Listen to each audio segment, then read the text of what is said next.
Welcome to Overwhelmed to Overcomer podcast with coach, encourager, and strategist Anna McLaughlin.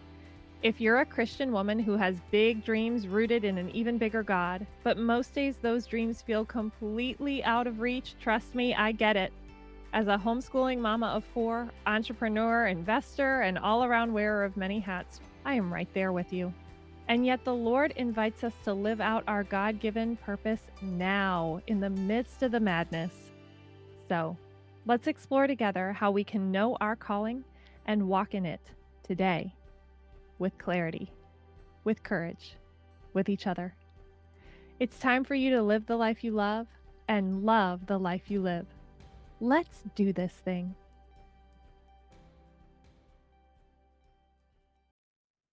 Hello and welcome to this latest episode of Overwhelmed to Overcomer. People say that done beats perfect. Well, today we're going to unpack it a little bit, and I'm actually really excited about this episode in particular because it was a friend's request. She tagged me on Instagram and said, "Hey, how about we talk about this one?" And I was like, "Yeah, let's do it." Actually, she sent it to me in a message. That's right. So Erica, this one's for you.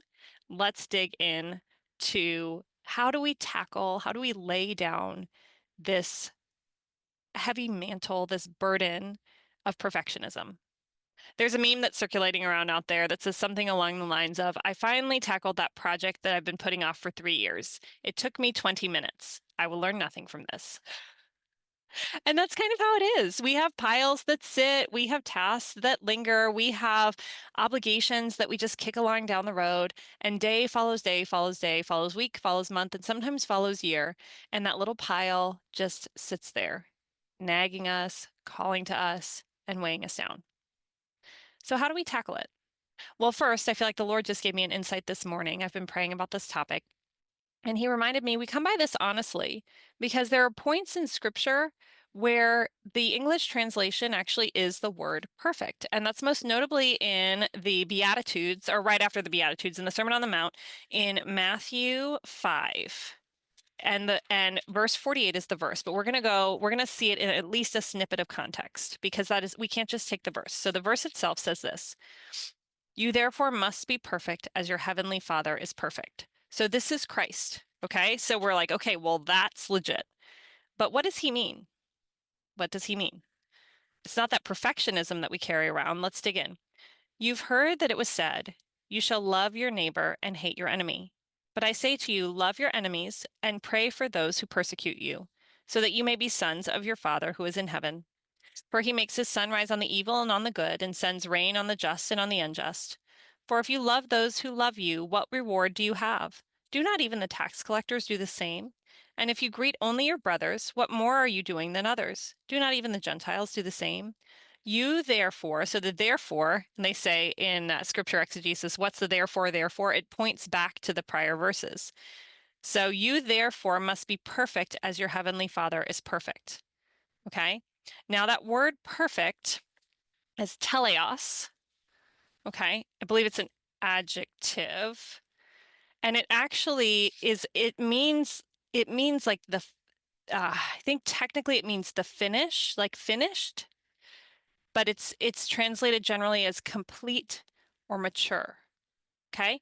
A version of this word is also used in 2 Corinthians 12, verse 9. "My grace is sufficient for you, for my power is made perfect in weakness." That made perfect, it's the verb form, it's completed, it's finished in weakness. Okay? And so we need to understand when the Lord is calling us to perfection, what is he calling us to? Finishedness, completeness. And where do we find that? Only in Christ, only in true abiding. Now, if you're not convinced, you're like, well, even completeness or finishedness, there's still this sense of like, I got to get better at whatever I'm doing. Then let me take you here. We can't view the scriptures all apart from themselves. And we know, guess where we're going? I'm sure you're going to be shocked, absolutely shocked. We're going to Matthew 25. Again, we're going to the parable of the talents. Okay. We've got to move our feet. That's the work. The third servant, the wicked servant, what did he do? He buried his stuff And he said this. So he was given the one talent to invest. And he said, Master, I knew you to be a hard man, reaping where you did not sow and gathering where you scattered no seed. So I was afraid. I was afraid. We're going to come back to that. I was afraid. And I went and hid your talent in the ground. Here, you have what is yours. So what does he do? He sees the father as a hard man. You want it all. You gather where you haven't even sown. You gather where you haven't even scattered seed. You're taking it all in. You want so much from your people. So look, I just protected what was yours. I didn't do anything else from it. Paralyzed. Sound a little bit like perfectionism, what we end up doing when we're in perfectionism. But his master answered him, you wicked. So listen, here's the response that comes back. This is the response when we don't move our feet. Okay? I'm not trying to like say if you just didn't get something done today. This is more like a life of inaction. When we get ourselves paralyzed, if we spend our whole lives that way and we don't let the Father sow into this space. You wicked and slothful servant, you knew that I reap where I have not sown and gather where I scatter no seed. Then you ought to have invested my money with the bankers, and at my coming I shall have received what was my own with interest. So take the talent from him and give it to him who has the 10 talents. This is so important. For to everyone who has will more be given, and he will have an abundance. But from the one who has not, even what he has will be taken away. And cast the worthless servant into the outer darkness. In that place there will be weeping and gnashing of teeth. Now listen, that ain't you. You're just stuck. A little stuck. We're going to shake you up today. Because listen, I know that of which I speak. Perfectionism plagued me and got me into some real trouble. There were some big projects that I was supposed to be working on that I actually just completely dropped the ball on, like missed the deadline. As an adult, in law, missed the deadline, got chewed out, got in trouble with my superiors. Like I've been there big time. And it was a hard row to hoe, but I would no longer even bother calling myself a perfectionist. So like the work has gone far enough that I don't see myself that way anymore. Sometimes I struggle to get some things done, but I've got some tricks and we're going to go into them, okay? So, we have to recognize God doesn't want us in inactivity, okay? He wants us to move our sweet feet and do something with what he has given us. And actually, there's this really fascinating, this is how it works in practice. We have evidence of this, empirical evidence or whatever, like studied evidence that our lives are best lived through activity, through kicking the thing along and getting her done. Okay. Oh, and I just remembered as I'm sitting here talking, I've got my notes in front of me. Sometimes I don't even have notes, y'all. Sometimes I don't have notes, but I do today because this is more of like a workshopy day. If you're watching on video, the video camera is literally shaking as I'm writing because I don't want to forget. Okay. Malcolm Gladwell has an excellent book. If you have not brought Malcolm Gladwell into your life, let me just commend him to you because he is just so good. He has such fantastic insights. He actually he does inversions basically. Common conceptions that we have in the world, he kind of takes them out and pulls them apart and just takes a look to see, is this really the way that things are?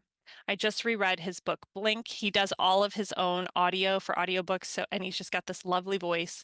That's a great one. But today we're talking about David and Goliath, which is one we talked about in here before. It basically, and actually I think we had a whole episode on David and Goliath and how our weaknesses, our perceived weaknesses are so often really strengths. So here in this portion of David and Goliath, which again is looking at how can the things we struggle with really be the things that are the biggest gifts we have, he looks specifically at, I don't know why it was in this book, but it's in there anyway. He was looking at this study that was done on a classroom of photography students, and the classroom was divided into two categories. In the one category, they were graded on the quality of the picture that they produced for their final exam. I don't care if you only take one picture all year. If it's the best picture, that's what your grade is based on. The other half of the class was graded on the quantity of pictures that they produced. So they could be of somebody's shoe, they could be blurry, they could be upside down, they could be poorly developed and exposed, whatever. But if you took 787 pictures and everybody else took less than that, then that was what your grade was based on. Lo and behold, believe it or not, guess who took the better pictures? The ones whose focus was on quantity. Why?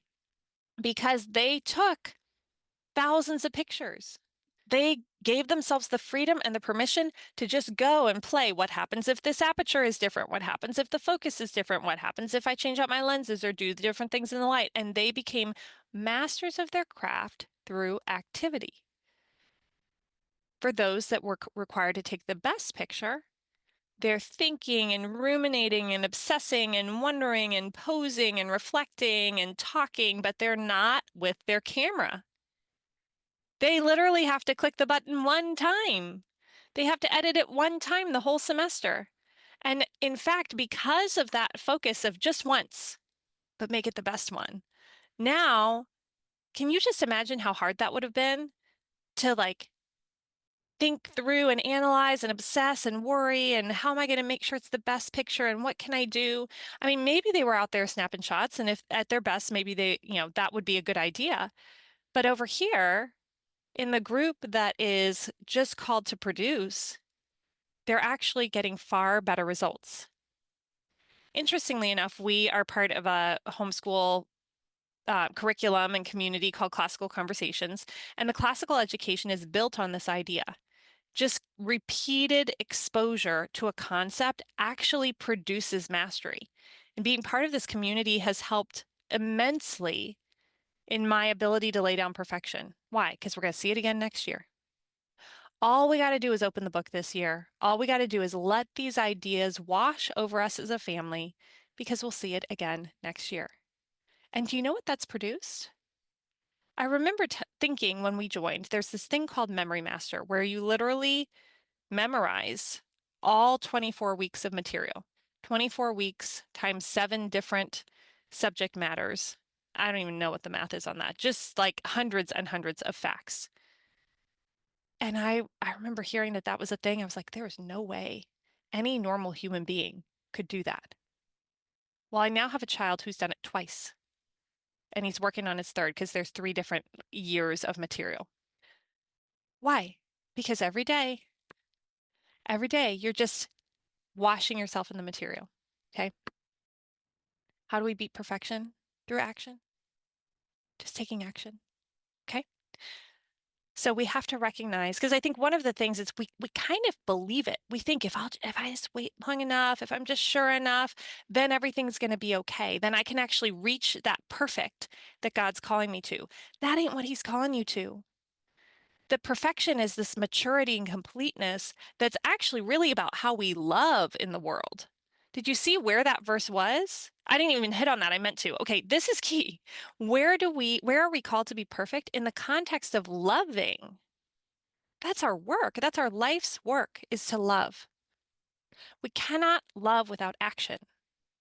Okay? I just shared a story on social media. I'm kind of back in there. It had been about 6 months where I just kind of laid it down. And it was a really much needed season, but it's like now I'm back and it's so fun because I'm back and I just like, this is gonna sound weird to say, but you guys just whatever, you get it all in here. I kind of don't care anymore. It's like I'm not there for any purpose other than to just amplify whatever the Lord's giving me that day, or share what I think is funny, or just like lift heads, just encourage, right? I'm not selling anything. I'm not like promoting anything. There's no agenda that I'm trying to like massage and manage. And so there's this freedom where in the past, and the other thing is, I think having been through a hard season earlier this year, every layer of grief, every layer of loss, every layer of kind of coming to the feet of the Father and just receiving something from him that only he can give, there's a little bit more of what can man do to me, right? If you don't like it, that's okay. No problem. So I don't have to wordsmith or worry quite as much. Is this going to land? Are people going to understand that I'm being silly or sarcastic or just trying to be playful and funny? Maybe, maybe not. That's okay. I think it's funny. So there it is. Okay, so shared this story about it was a really hard moment in the past year, which was this. I had somebody in my life that was yeah, we weren't super close, but I had this sense of, gratitude to her and all of that. And but every time we got on the phone, it was always a really long conversation. And I wanted to make the time for that. So she called and I like meant to call back and meant to call back and meant to call back and didn't. And she called and I meant to call back, meant to call back and didn't. Finally, around Thanksgiving time, I was like, that's it, I'm calling. This is ridiculous. I'm calling. Left her a message. Didn't hear back. I found out a week later she'd passed away. She was gone. She'd already been gone by the time I left my message. She didn't get to hear it. It's devastating. Not only that, but found out later that she thought I didn't care. So just really, really hard. Really hard that was kind of the end. And, I think one of the things that we can do when we have a hard moment like that, like I can feel it in my body just talking to you about it, just that sadness, that grief, that regret. And what we can do with those things is we can start to hide them in the ground. Because like, I hate that that happened. I don't want to talk about that. But this is our opportunity. And I know this is a little bit of a rabbit trail, but this is related to perfectionism, right? Because I wanted to find the right moment. No kids in the car. I had focused time, wide open spaces, really felt emotionally available. I wanted to find the perfect moment. Well, guess what? Months can go by and there's no perfect moment. So one of the things I've learned is instead of burying it in the ground, let me give air to it. Let me honor that person. Let me honor this hard moment and let it be something. Let me eat the hard lesson, take my knocks, and let me offer this to others so they don't have to learn the hard lesson. They can take my hard story and go, oh, I don't want that, and remember it. So it's for others, but it's also for me because what do I do now? Somebody sent me a gift. I was so excited. And the thought came to me, I want to wait to call because I literally just had 10 minutes in the car. I want to wait to call till I have more time. I was like, nope, nope. I know what happens when I do that. And so I called her. I was like, I got 10 minutes, but I just wanted to talk to you. And we had a great conversation. She feels loved. I feel loved. Beautiful moment. We miss so much when we're waiting for the perfect time to do what we feel called to do. When you're thinking of someone, text them, voice note. And if they're the kind, like I know a few of us are, where you get on the phone and you feel like you can't get off for an hour and a half, voice notes are my favorite. Or at the very beginning, you say, I have 3 minutes. I just wanted to call and let you know how much I'm thinking of you right now. Can you give me the 60-second version of how you're doing? And then at 2.5 minutes, I hate that I have to get going. I'd love to connect more soon, but I really just wanted you to know how important you are to me. We can do it. We can do it. Not only can we do it, but like, shouldn't we do it? Isn't this more in alignment with that call to be perfect that Christ gives in Matthew 5 than the other one, where we kick along and put off and defer? We've wasted so much time. Okay? Okay. So, when we're holding back, here are just a couple of the things that have been really helpful for me. The first is this. I found it really helpful to just acknowledge that when I'm picking up perfectionism, when I'm kicking something down the road that should just be tackled right now, putting something off because I'm worried about it, I don't think I can do it right, more often than not, what's leading me? It's not love. For me, it's usually fear. Might be something else for you. But listen, this was even in the parable of the talents. What did he say? Master, I knew you to be a hard man, reaping where you did not sow and gathering where you scattered no seed. So I was afraid, and I went and hid your talent in the ground. I was afraid. We do so much out of fear. So one thing that I've started doing in practice is I've just started taking a moment and going, okay, what am I afraid of? Afraid it's not going to be good enough, afraid of what people are going to say, afraid they're going to misunderstand, afraid it's not going to be well received, whatever it is, afraid it's going to take too long, afraid I'm not competent. There's so much fear that keeps me from moving forward. Oh, but I got to go back to this. We're in Malcolm Gladwell again. Okay, but here's the deal. And this might have been his Outliers book or David and Goliath, I'm not sure. How do we get, let's talk about the photographers. How do we get to the point of mastery and excellence? We talked about it's through repetition, but this is like, if you really dig into the people that are at the top of their craft, it's time. They just did the thing more. And in actual fact, they found it takes 10,000 hours to create mastery in a subject matter. 10,000 hours. That's about 5 years of full-time work to create mastery. So you enter into a job, you're going to suck at it for like 4 years and 364 days, right? It just is. Now, maybe there's skills that you're bringing over from other fields of study, or maybe there's other work that you did to prepare yourself. And actually, this is something that's really big in our family as part of our homeschool journey is like, let's log those hours now. If you look at the guys that were the big guys in Silicon Valley, like the Bill Gates, the Steve Jobs, the Wozniaks, all of those guys, and this is also Malcolm Gladwell. I think this is Outliers that this came from. What do they all have in common? They're actually, interestingly enough, within a few years of birth of each other. They were all born in, I think, like the early 50s, late 40s, early 50s, something around there.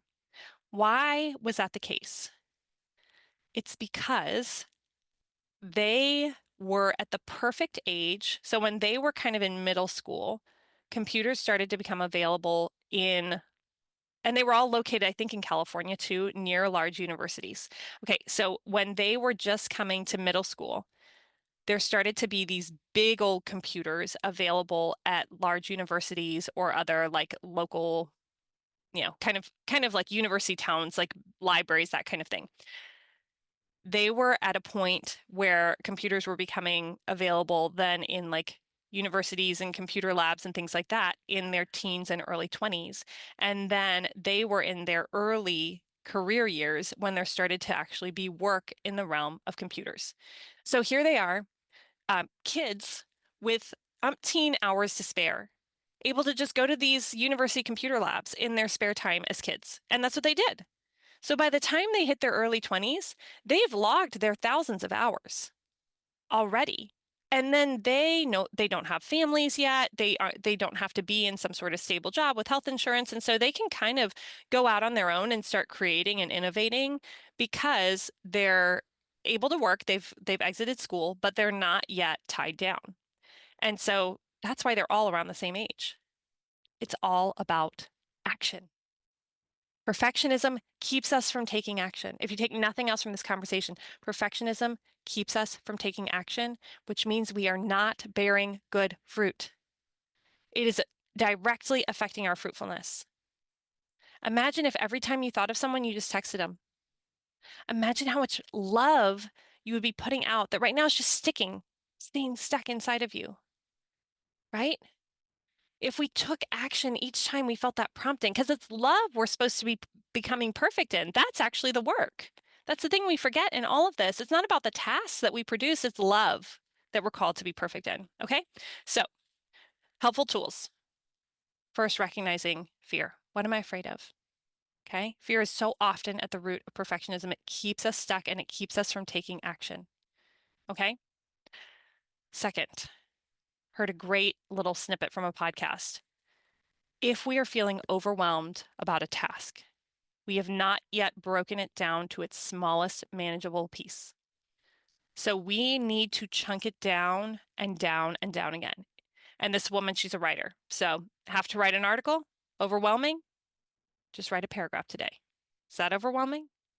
Just a sentence. Is that overwhelming? One word. One word. How do you usually start a paper? Usually like according to or in this treatise or whatever it is, right? In, according, the. That's what we're doing today. Okay? When we break that stasis, when we break that inertia, oh, we've talked about this so many times, but it's been a little while. So if you haven't been around in a minute or you've never been here for this one, here we go. One of the things that we learn in classical conversations is we learn these complex principles reduced down to simple statements. And the kids start at 4 years old. They don't necessarily know what the statements mean, but this helps them to get in that frame of this grammar mastery. So they understand the language. And then as they get older, they start to find out what does it mean? And then they become masters of the subject is the idea. So one of the things that we memorize is Newton's laws of motion.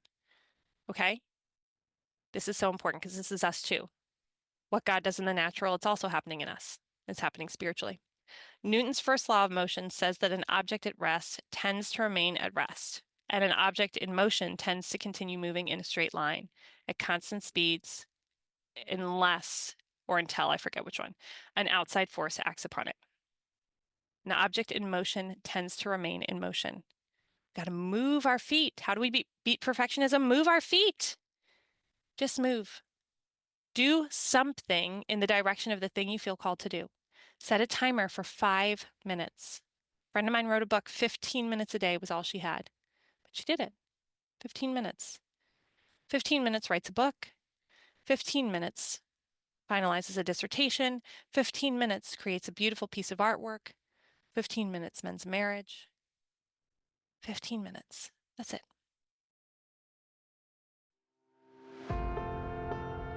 Hey, Mama, let me ask you a question. When's the last time you gave yourself some white space? I am not talking about a trip to the bathroom alone or even the grocery store.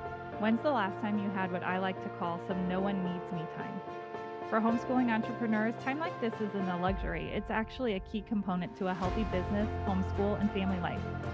So, if you're ready for your next respite, whether it's you by yourself, you and your spouse, or a family trip, join us at our peaceful haven, Just Like Paradise, located on gorgeous Oak Island, North Carolina. This 3-bedroom house is just a short walk to the ocean and nearby restaurants. It has a screened-in back porch with fireplace that is to die for, hot tub, and even a fire pit if you're feeling ambitious. Book through the link in the show notes, and then you have a unique discount code, podcast100, to get a $100 discount on your stay as a thank you for being one of my listeners. Get your next getaway on the calendar today.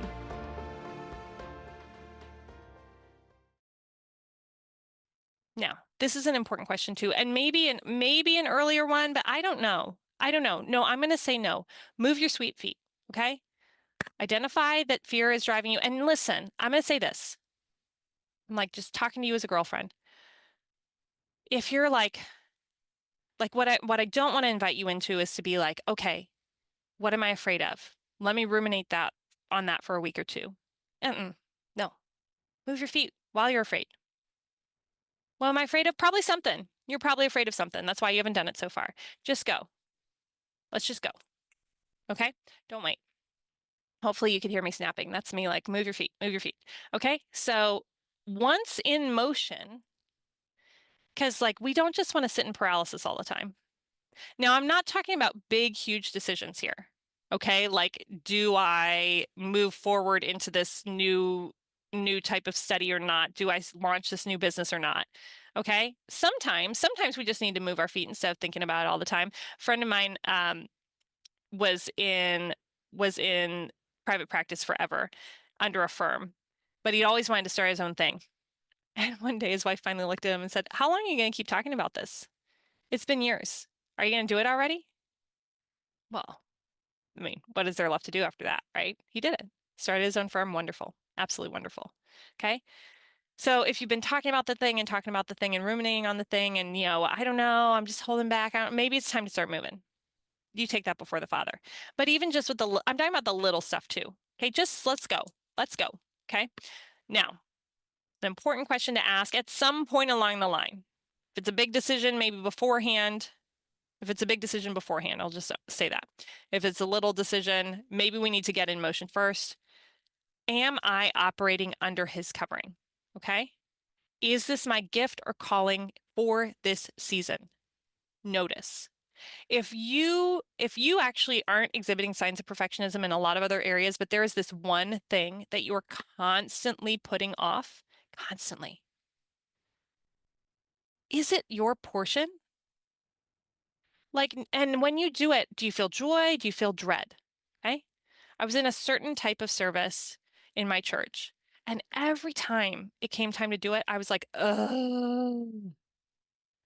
And I took it before the Lord. I was like, am I just like being selfish? He's like, you're serving in other areas. It just wasn't my portion for that season. I needed to lay it down and trust that someone else, right? The 12 steps, Al-Anon, which is I was a part of for years, and other 12-step groups, they talk about spirit of rotation. All right. Nobody stays in leadership forever. You step down, trusting someone else is going to step up. Step down so that someone else will step up. It keeps the rooms healthy. So there's not some sort of matriarch or patriarch who's kind of the person. Okay. Spirit of rotation. I'm going to step down. It's not my season anymore, so that someone else can step up. We have to give ourselves permission to lay some things down. So watch what's happening in your body. Okay. We are physical beings as well as spiritual. Our bodies are not these like frustrations or annoyances, this dead weight to carry around when really we're just all spirit. No, we have to recognize what's going on. Am I feeling heaviness? Am I feeling discouragement? And what is it? What's the root, Lord? Just lay it before Him. What's the root of this? Am I out of season? What am I believing? Because if I'm in some sort of belief that no one else is going to do it, I'll step up because no one else is going to do it. Guess what? That's a breeding ground for resentment. 100%. Okay. Lay it down. If it's not yours to carry, lay it down because guess what? There's this great Joyce Meyer story. We're going so many places. This is supposed to be a much shorter conversation. That's okay. We're having fun. Joyce Meyer has this great message about the tomato plants. She decides she's going to be Susie Housewife because that's what Christian women do. And so she's believing a story. The premise was wrong from the beginning. She's believing a story that she's not a good godly wife because she doesn't have these domestic tendencies like growing a garden. So she decides she's going to plant tomatoes. Just like her neighbor. Her neighbor plants tomatoes, she's going to plant tomatoes. It's harvest day. She's hated everything about this experience the whole time. It's harvest day. She goes out to harvest her tomatoes. They are covered in little black bugs. She goes in her house, calls her neighbor, and she's like, the tomatoes are ruined. There's black bugs everywhere. The neighbor goes out. She says, mine are fine. She goes before the Lord. She's like, Lord, what's going on? I planted tomatoes. I did all this stuff for your glory. And the Lord was like, I didn't tell you to plant tomatoes. And he said something along the lines of, I have no obligation to protect something that I did not call you to do. Right? Her neighbor was operating in her gifting and her calling before the Lord. Joyce Meyer, she wasn't that kind of woman. And that wasn't where she was called to plant her feet in that season. Where are you called to be? And where are you operating in some shoulds and some ought-tos? And I would just hazard a guess. I would hazard a guess that some of the things that you are putting off are actually things you weren't supposed to pick up to begin with. Maybe it's time to lay the thing down. And I'm not talking about not in a month, not once you got everything all buttoned up, not once you've like gotten the project as far along as you were supposed to have gotten it, but you haven't done it yet. First, call the person that you took it from, call the person that gave it to you, and just say, listen, I really wanted to help out, but I just can't in this season. It's not in my margin. It's not in my competency. And I'm just going to have to lay this down. Once you've said that, then how can I partner with you to get this where it needs to be so that I can hand it off to you by X date or to the next person or whatever it is, right? Like, certainly operate in your integrity. But what we tend to do is we're like, oh, I want to get it to a certain point first. I want it to look a certain way first. And then we defer and delay on that because we don't really want to do it. Quit first and then get things in good order, right? Okay. Now, this is just a little coaching trick. When we're looking at a task, project, whatever it is, zoom out and ask, what would my future self want me to have done in this moment? Okay. I think about this a lot with exercise. As you guys have maybe picked up on over the years, however long you've been listening, that's one of my challenges, being really consistent with moving my body in a way that feels good, feels aligned, is giving me the strength that I need, all of that kind of stuff. Because I want to be around. I want to be around for the great grandchildren. I'm just going to say that right now. Grandkids, awesome. I want to see some great grandbabies too. My grandmother got to do that. I think that'd be tons of fun. So I want to take care of myself. I want to be able to be on the floor playing with them. My mother's taken amazing care of herself, and it is such a gift. She's still here. What a gift. I want to do that for my family. So one of the tools that I use, I zoom out and I think, well, what is 80-year-old me going to wish I'd done today? Take a walk, lift some weights, move your body. Now, I don't do it all the time, but that's a really helpful mindset, okay? What's the future version of me going to want me to have done about this today? Okay? And we can't do all the things. There are seasons. And this is part of why that Overwhelmed to Overcomer guide that I've got for you guys is so helpful, because it helps us get really clear on the given time of like what is apt in the season right now. Like, what am I really called to dial in on and get really good at and grow in mastery? Okay. All right. Some other ideas.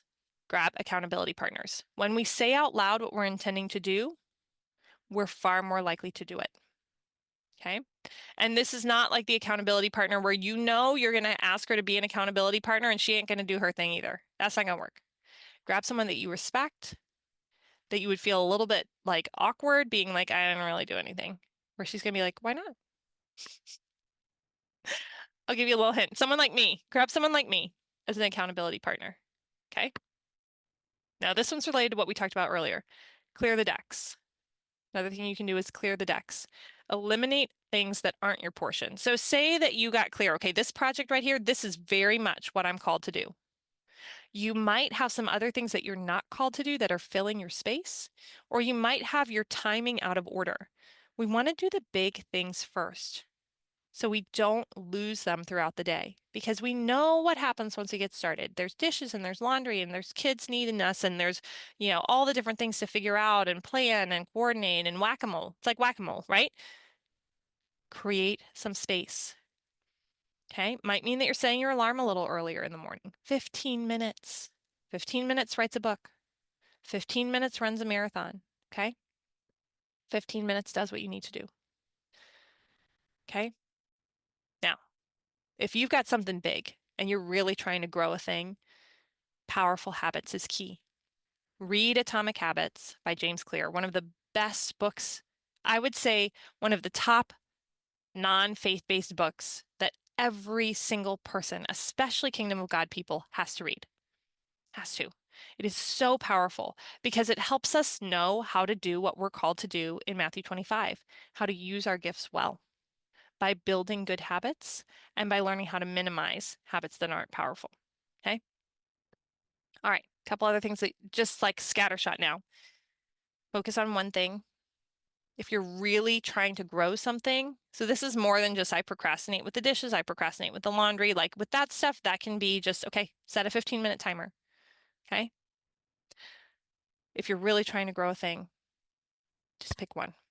Just one. You're not going to grow 15 things right now, just grow one thing. Pull in those powerful habits. We should do an episode just on Atomic Habits. It's that good. Maybe I'll do that next. Okay? And just be all about growing in competency and mastery in that one thing. Another thought, be kind and gentle. Only love here. Have compassion on yourself. You're limited. There are days you're going to be tired. There are days where you're going to look up and be like, what do they call it? I've just doom scrolled for like 20 minutes. That's all I've done. Okay? That's okay. It's okay. But just kind, compassionate. What am I afraid of? As my friend Tanya says, why are you abandoning yourself? What does your truest self want? All of that big stuff. Loving well, serving well, giving, stewarding, living for the kingdom. But we get lost in the little things because we forget that the minutes matter. Our life is made of the minutes. We think, well, I'll get to it tomorrow, tomorrow, tomorrow, tomorrow. No. No. What we do today, that's pretty much how we're going to show up tomorrow too. Right? So we need to make that little change so that we're someone who's always growing, because then tomorrow we'll be someone who's always growing too, instead of someone who just kicks it down the road. Okay. One other tool, this is the one I wrote down earlier in the episode that I love so much. It's kind of related to all this. Filter it through the lens of bag it, barter it, better it. This is Martha Beck. She's a life coach. Okay. Bag it. What do I need to eliminate altogether? We've talked about that. Barter it. Is there someone who can do this task instead of me? So these are for all the things that can be the noise that can keep us from doing what we're really called to do. And better it. If I have to do it, dishes, laundry, how can I make it better? So for me, I actually really enjoy dishes and laundry, believe it or not, but they can be hard to get to because there's just all the things and all the people. And so I love to kind of have my quiet time with the Lord. And then I listen to audio Bible. So I'll read some Bible and then I'll listen to audio Bible. And just because I don't catch quite as much with the audio, and have instrumental hymns playing in the background. It's the quiet of the morning, just some white space. I just wash the dishes, fold the laundry. It's a great time for listening to a podcast. It's a great time for chatting on Messenger with friends. Whatever I love to do, I do that while I do those tasks. How can we bag it, barter it, or better it? Okay. And the last thing I'm going to leave you guys with, just another little tool to help you lay down perfectionism, lay down perfect. Breathe and pray. Okay. Because since my little inkling, you may tell me I'm wrong, it's okay. My little inkling is that the root of perfectionism is fear. And when we're in fear, just like perfect love casts out fear, when we're in fear, we're not in love. So we're going to breathe in through the nose, out through the mouth. Lord, what am I afraid of? Help me lay it down and serve you. Help me be faithful. Help me steward well everything you've given me. And if this task is your portion for me, help me do it faithfully. Help me do it obediently. Help me do it tenaciously with all reasonable speed, not delaying or deferring. Help me just begin. Help me to move my sweet feet in the direction that you are leading me and bear much fruit all the days of my life. That's it. Do the next thing, friend, okay? As always, and especially important for you to know right here in this conversation about laying down perfect, you've got this because he's got you. Friend, thank you so much for listening to this most recent episode of Overwhelmed to Overcomer. So listen, the whole idea behind this mission is that when we endeavor to be brave with our lives, we need to do it together. Belonging is key. So if you resonated with the message from this episode, share it with a friend. Do it together. Thank you again, and never forget, you've got this because he's got you.